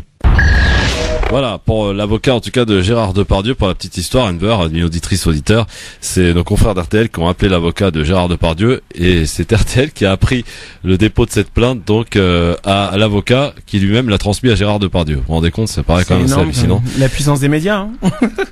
Alors j'aimerais qu'on ouvre un dossier si vous le voulez bien, puisque chaque année, vous le savez, ils sont près de 25 000 à se rendre à la Mecque, voire même un peu plus, puisque le chiffre évoqué par le Muslim Post est bien en deçà de ce que l'on peut avoir. En tout cas, en Arabie Saoudite, pour accomplir le Hajj, donc l'un des 5 piliers de l'islam, pour la plupart tous se déroulent sans problème. Pour d'autres, hélas, ce voyage, celui d'une vie, se transformera en désastre, victime d'actes malveillants. Derrière ces arnaques, des rabatteurs, des associations, des agences non agréées, y compris des mosquées, un système opaque, pour le coup, ou argent en liquide, absence de contrat, approximation, détournement et mettre des victimes en souffrance. Voilà l'article qui relate bien en tout cas ces différentes arnaques, à l'image de cette mère, une mère de Wari qui habite Bordeaux. On a fait l'expérience l'année dernière pour 5050 €. 5050 €. Elle devait effectuer donc son pèlerinage du 25 août au 17 septembre dernier. Wari est encore abasourdi par les circonstances de ce voyage. Un samedi matin à Bordeaux, en compagnie de ma mère, je retrouve celui qui doit s'occuper du voyage. Il dit être un imam accompagnateur. Nous le rencontrons devant une pharmacie, sur un marché communautaire où il distribue des flyers. Ces derniers sont très bien faits d'ailleurs. Une série de mauvaises surprises les attendent. Bien que méfiant, Wari se renseigne sur les éléments du fascicule du modèle Tout Confort à proximité de la Mosquée Sainte, restauration, accompagnement, vol direct Bordeaux jusqu'à Jeddah. La rencontre dure 5 à 6 minutes. L'imam nous demande d'être présent à son bureau le lundi. Ce qu'ils font, j'insiste alors sur la nécessité d'un contrat de voyage. Ce qu'il promet de faire lors de ce deuxième entretien, c'est le frère de Wari qui accompagne sa mère, future pèlerine. L'agence où travaillait le quinquagénaire avait pignon sur rue, faut le signaler. Il est possédé d'un petit bureau, qui est dédié au pèlerinage. Le rabatteur assure que la mère de Wari rassure plutôt la mère de Wari et demande les papiers nécessaires pour le futur pèlerinage. Il accompagne son discours d'une demande, et là c'est là que ça devient intéressant, de règlement d'intégralité de la somme. L'intégralité de la somme, la famille s'exécute, mais contre toute attente, l'organisateur ne leur remet pas de contrat de voyage en échange. C'est le type évidemment d'exemple que l'on peut voir régulièrement. 2 jours avant le départ, le rabatteur revient vers eux avec des nouvelles informations. Le vol ne partira pas de Bordeaux mais de Toulouse. Ah oui, ça change beaucoup la donne pour le coup. Avec une escale à Istanbul, et ce n'est que le début d'une série de mauvaises surprises qui attend la mère de Wari. Il raconte arriver sur place. Ils sont en fait logés dans un hôtel pas de gamme, à 8 km de la mosquée, dans un quartier où la restauration est minable, où ils doivent prendre un taxi, de payer des taxis pour se rendre tous leurs allers-retours sur le site saint. On leur promet qu'ils ne resteront là que 2 jours finalement. C'est 6 jours qu'ils passeront dans ces conditions. Voilà, donc ce type d'exemple, et il y en a plein. Voilà une belle enquête qui est à découvrir, à lire sur le courrier de l'Atlas concernant les différentes arnaques au Hajj. Et ça, malheureusement, ça nous est rapporté chaque année. Alors vous nous appelez, vous qui êtes peut-être concernés, vous avez peut-être vécu des mauvaises choses quand vous êtes allé faire votre Hajj, votre voyage sain, votre voyage obligatoire. Eh bien, vous nous appelez au 01 40 33 9000 pour nous faire part d'un témoignage que vous aurez pu peut-être avoir, des mauvaises conditions de voyage. Beaucoup, pas plus tard que cette année, je connais un ami qui est parti au Hajj. On leur avait promis un hôtel 4 étoiles. Finalement, c'était un hôtel qui était même pas noté. C'est à chaque fois la même chose. Des vols qui se retrouvent finalement ont pu être des vols directs mais avec escale, comme cet exemple le précise, obligé de rajouter de l'argent pour tel ou tel service qui était censé être prévu au départ et qui finalement ne l'est pas. Donc là, toutes ces problématiques, c'est pour ça qu'il est important d'insister que quand vous faites un règlement, y compris pour aller au Hajj, vous devez avoir en retour un contrat de voyage. Quand vous achetez quelque chose, vous avez une facture, et quand vous passez un pacte avec une agence, quand vous partez en voyage, Enver, vous avez un contrat de voyage qui vous stipule toutes les choses auxquelles vous avez le droit et auxquelles vous n'avez pas le droit. Il faut pas comme ça donner sur la simple confiance, sous prétexte de la religion, avoir confiance tout de suite, donner la totalité de la somme, parce que après vous faites avoir, comme on illustre. Ce n'est qu'un exemple parmi tant d'autres que j'ai pu vous relayer ici. Enver, ça t'étonne pas? Ça ne m'étonne pas vraiment, car malheureusement, à partir du moment où tu as la possibilité de te faire un business officiellement sur une chose comme le Hajj, qui va, tu vas payer 5000 € pour un voyage, forcément ça attire les requins autour. Les requins autour vont voir, on peut se faire de l'argent sur ce business-là. On va tout faire pour entrer dedans, et peut-être que là, la question que devrait se poser, qu'on devrait se poser, c'est: est-ce que les organisateurs officiels du Hajj ne devraient pas voir à mieux contrôler le tarif, qui est un tarif fixé, parce que bien sûr le confort est important, mais on atteint des sommes folles. En plusieurs années, on est passé de 1200 € à plus de 6000 € pour avoir le Hajj, et la Omra est passée de 300 ou 400 € en une trentaine d'années à plus de 1000 € justement.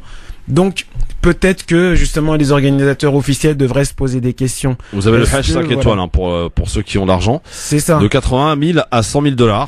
C'est utilisé d'ailleurs beaucoup par des Égyptiens. Et là vous avez tout. Alors là vous avez l'hôtel grand luxe, vous avez le regard, la vue sur la Mecque évidemment, sur la mosquée sainte. Vous avez pour faire le rite, vous êtes quasiment seul, donc il n'y a pas toute cette marée humaine. Vous avez des savants qui vous accompagnent et vous aident à accomplir votre Hajj. Tout confort. confort. Voilà, le Hajj 5 étoiles, ça s'appelle. Vous pouvez voir les vidéos, c'est vraiment vrai. Et donc se rapprocher de Dieu à un prix aujourd'hui, quoi. Voilà, donc plus tu veux du confort, plus ça se paye. Bravo l'image que ça renvoie, tout ça. Hein. C'est un peu du grand n'importe quoi. Sachez, et je persiste signe, se rapprocher de Dieu, c'est gratuit. C'est entre vous et Dieu. Et puis après, qu'Allah nous facilite à tous, le Hajj. Et puis pour ceux qui n'ont pas les moyens, c'est que ça n'était pas le destin et que Dieu le voulait autrement. Mais à un moment donné, mettre autant d'argent, c'est vraiment c'est indécent. C'est totalement indécent. Vos appels si vous le souhaitez sur ce sujet ou sur d'autres. 01 40 33 9000. Siem est avec nous. Bonsoir Siem. Bonsoir. Bonsoir. Vous nous appelez d'où? De Paris, toujours la même qui rappelle. Ah écoutez, avec plaisir. Bonsoir Siem. Bonsoir. Moi je voudrais rebondir sur le sujet. C'est pas mon expérience personnelle, mais c'est l'expérience de mes parents au Hajj. Alors, je suis tout à fait d'accord que là, ça devient des sommes complètement aberrants qu'on doit donner pour accomplir le pèlerinage. Moi, c'est juste j'ai des petits conseils à donner aux gens qui s'y connaissent pas en la matière. Allez-y. C'est que moi, mes parents sont partis avec une agence. Ouais. Je pense que la première chose à faire avant de faire quoi que ce soit, c'est de se renseigner sur l'agent, mais avec absolument. Des gens qui sont déjà partis avec ces gens-là. Oui, tout à fait. Ça, c'est la première chose à faire. La deuxième chose à faire, moi, j'entends beaucoup de monde qui prennent des billets, des contrats avec des mosquées. Alors, je dis pas que toutes les mosquées sont pas bien, etc. Mais, les 3/4 des mosquées, c'est pas terrible ce qu'ils proposent. Et il y a toujours des changements de dernière minute qui se passent sur place, même pas avant, c'est sur place. Une fois qu'on arrive, on vous dit, en fait, c'est pas cet hôtel-là, ou, etc., etc. Et je pense qu'il y a pas mal de choses, il faut un maximum se renseigner, voir les avis des gens. Maintenant, il y a Internet. Ouais. Et même si les parents peuvent pas le faire, parce qu'ils savent pas utiliser Internet, mais il faut le faire, les enfants. Moi, je me suis renseignée sur l'agent, j'ai regardé les avis sur Internet avant de faire quoi que ce soit. Et bien évidemment, après, c'est des contrats. Moi, mes parents ont payé plus de 7000 € par personne pour y aller. Ouais. Voilà, après, c'était l'hôtel, et comme vous dites, tout confort en face de la mosquée sacrée, etc. Mais après, nous, on n'avait pas le choix parce que ma mère était souffrante, donc on pouvait pas se permettre d'avoir un hôtel éloigné. Mais bon, ça revient cher. Donc avant de balancer des sommes comme ça à des gens qu'au final on connaît pas plus que ça, bien que ce soit pour le Hajj, etc., il faut se renseigner un maximum sur Internet, les avis, et demander aux gens qui sont partis avec ces agences-là, et pas y aller les yeux fermés.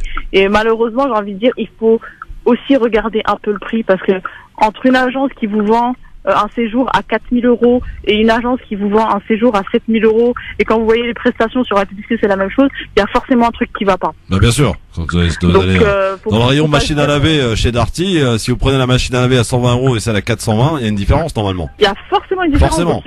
Il y a forcément une différence. Après, certes, c'est cher.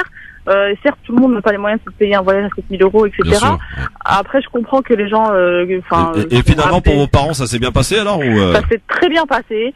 On a eu aucune surprise sur, tout était clair. L'agence a été très claire. Le seul petit bémol, si je puis dire, et encore, pour moi, c'était rien, c'était qu'ils avaient pas, il y avait une escale, mais ils avaient pas stipulé. Ils nous a dit c'était une escale de 4 heures. Ouais. Au final, c'était pas une escale de 4 heures, c'était plus une escale de 10 heures. Ah ouais. Ah, quand même. Bon. Quand même. Voilà, de toute façon, c'est pas un voyage des plus reposants, hein, on le sait d'avance. Ah, pas du tout. Mais sur le retour, les gens se sont plaints, et la personne qui se chargeait des groupes, finalement, leur a donné un hôtel au retour à l'aéroport, parce qu'ils passaient par le Caire, et ils ont eu un hôtel le soir. Donc, parce que les gens se sont plaints et que l'agence était sérieuse et qu'elle a fait en sorte de leur avoir un hôtel pendant, à l'escale, quoi. D'accord. Merci du témoignage en tout cas, Siem, il est important. Donc faire attention, et bien se renseigner. Et nous, en tant qu'enfants, on doit le faire. On peut pas envoyer nos parents au casse-pipe. Au casse-pipe. C'est très important. Merci, Siem. Voilà. Bon week-end. Pas de soucis. Merci. À bientôt. Au revoir. Allez, dans un instant, vous allez pouvoir continuer à nous appeler sur les sujets qui vous intéressent, qui vous interpellent au 01 40 33 9000, puisque voici venir Libertad. Jeff, le grand forum, et beaucoup m'ont réclamé la vidéo le Hajj 5 étoiles dont je parlais tout à l'heure, mon cher Enver. Ça y est, je viens de la mettre sur le Facebook Christophe, le grand forum. Vous pouvez aller voir, ça coûte entre 80 000 et 100 000 $, et c'est beaucoup des Égyptiens qui utilisent cette formule. Et effectivement, pour ce prix-là, vous avez un truc de ouf. Hein. Voilà, c'est le top du top, quoi. Hein, voilà, c'est le voyage. C'est le soleil. Ouais. Je sais pas si on garantit le soleil, je sais pas si on garantit les tempêtes, tout ça. Peut-être pas jusque là, mais en tout cas, voilà, ça existe. C'est pour montrer parfois le ridicule, heureusement qu'il ne tue pas. 01 40 33 9000, c'est parti pour Libertad. C'est la dernière de Libertad dans sa formule, j'allais dire initiale. Va évoluer, forcément, comme tout. Ça évolue dans la vie, hein, un petit peu comme Jalal. Hein. Les générations changent, les gens changent. Pas forcément bien des fois, mais bon, ça change. En tout cas, Libertad, la possibilité pour vous exprimer, mesdames, messieurs, 01 40 33 9000, où que vous soyez, Marseille, Dijon, Clermont-Ferrand, Alger, Rabat, Tunis, Le Caire, New York. Voilà, pourquoi pas. Vous nous appelez 01 40 33 9000, 00 33 1 40 33 9000. Allô, bonsoir, qui est là? Salut, Youssef Drancy. Salut, Youssef Drancy, qu'est-ce qui se passe? Vous savez, le tirage au sort pour le PSG, c'est pas facile, hein. Naples et Liverpool, ils peuvent se faire sortir dès le premier tour, hein. Youssef, je serai très honnête avec toi en te disant que depuis que les Qataris ont repris le PSG, c'est peut-être la première fois où le PSG a des chances de ne pas accéder au second tour. Enfin, a des chances de ne pas franchir les poules. Et je suis d'accord avec toi, c'est difficile, d'autant plus que le premier match est à Liverpool. Donc le ton va être donné tout de suite. Mais je rassure les Marseillais, ne vous réjouissez pas trop vite parce que vous avez l'Asiodrome. Oh, ça va être dur. Ouais, bien sûr, c'est faisable avec votre équipe que vous avez actuellement là. Francfort. Ouais. C'est un début, on s'entraîne, on s'échauffe un peu, tranquille. Et voilà, après. Tu te sens comment pour Marseille, toi, Youssef? J'ai pas vu le groupe, en fait. Redonne-nous le groupe Enver. Alors donc, là, il y a l'Hapoel Limassol, la Lazio-Drome et Francfort. Ah ouais, c'est compliqué. Hein. Ouais, c'est compliqué, on est d'accord. Non, mais c'est compliqué. Ça va être jouable. Après Rennes, mais ça va être jouable.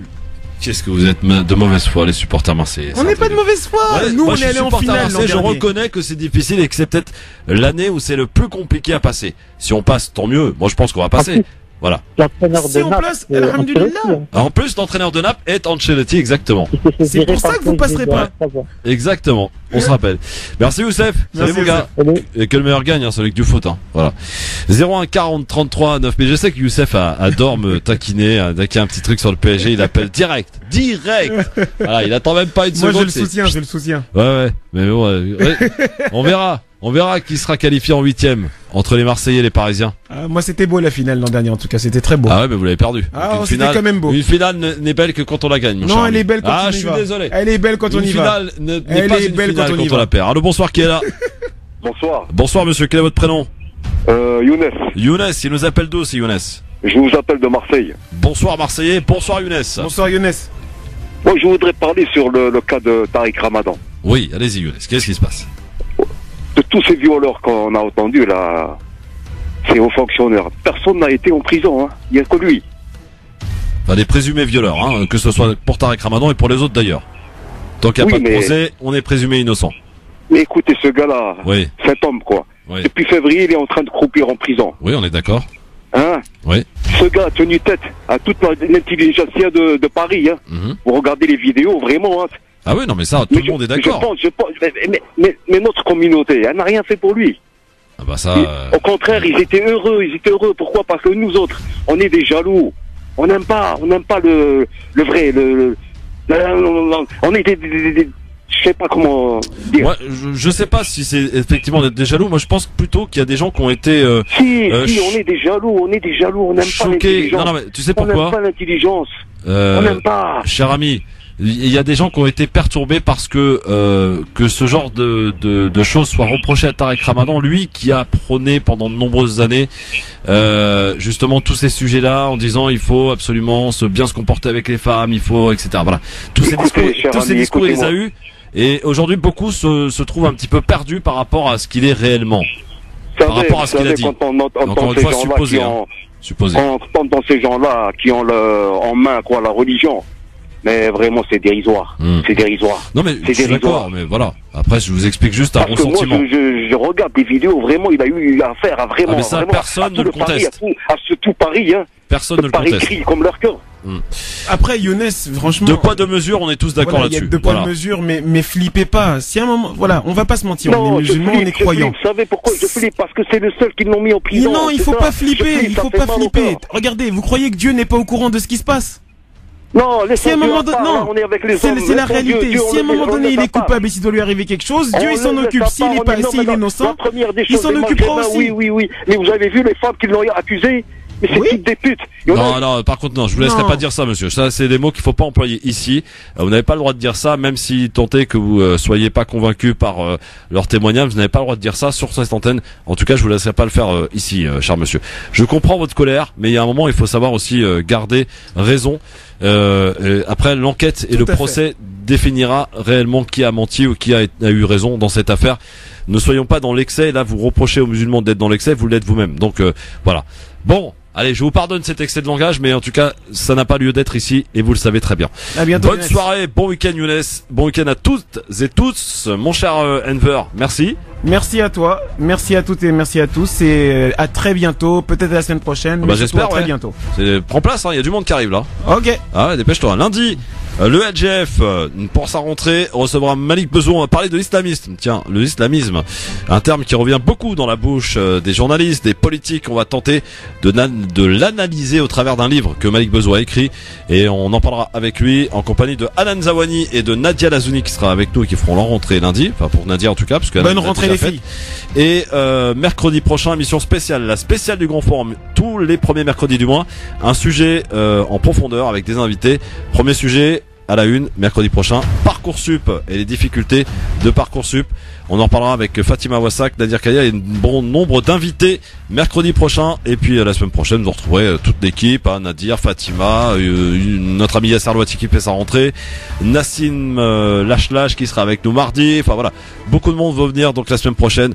Le LGF reste toujours et encore, et plus que jamais, avec vous et pour vous, parce que c'est grâce à vous que cette émission existe et qu'elle perdure et qu'elle obtient un certain succès. Et n'hésitez pas, pour ceux et celles qui veulent encore parler de ce sujet, l'éducation sexuelle à l'école, la vidéo de Fatima Wassak.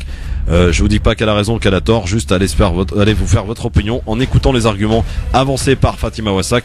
C'est sur la page de Christophe Le Grand Forum, tout comme d'ailleurs le Hajj 5 étoiles, 80 000, 100 000 $. Voilà ce qui vous en coûtera. Bonne soirée à tous. Et restez bien à l'écoute de France Maghreb 2, évidemment, c'est là que ça se passe tout le week-end avec l'ami Medjed.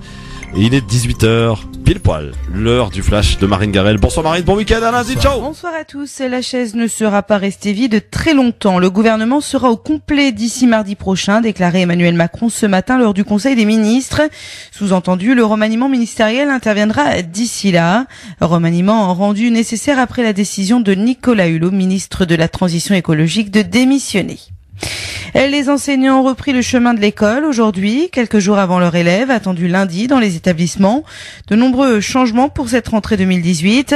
Si les grandes orientations ont été déjà connues, le ministre de l'Éducation nationale, Jean-Michel Blanquer, a précisé ces mesures lors de la traditionnelle conférence de presse de rentrée, et notamment les classes A12 qui seront élargies à 190 000 élèves de CP et CE1, les programmes de mathématiques et de français qui seront ajustés, des évaluations pédagogiques seront mises en place de l'école au lycée. Une 50aine d'heures seront dédiées à l'orientation en seconde. Les portables sont désormais officiellement interdits jusqu'au collège. Faut-il avancer ou reculer la montre d'une heure? Cette question, vous pourriez bientôt ne plus vous la poser. Bruxelles va proposer aux États membres d'abandonner le passage à l'heure d'hiver. La Commission européenne s'appuie notamment sur une consultation publique menée cet été. 8 citoyens européens sur 10 se sont dit favorables à la fin de l'alternance entre heure d'été et heure d'hiver. La Manche a été le théâtre de violentes altercations mardi lorsqu'une trentaine de navires de pêche français ont essayé d'empêcher de travailler 5 navires britanniques au large des côtes normandes. Les pêcheurs vont se réunir la semaine prochaine pour tenter de trouver un accord et de calmer les tensions. Le promoteur de la Formule 1 a présenté un projet de calendrier pour 2019 rallongé de 2 semaines. La saison qui comptera 21 grands prix débutera le 17 mars en Australie. Cette prolongation doit encore être validée par le Conseil mondial de la Fédération de l'automobile le 12 octobre prochain. France Maghreb 2, service, info, musique, divertissement. France Maghreb 2. France Maghreb.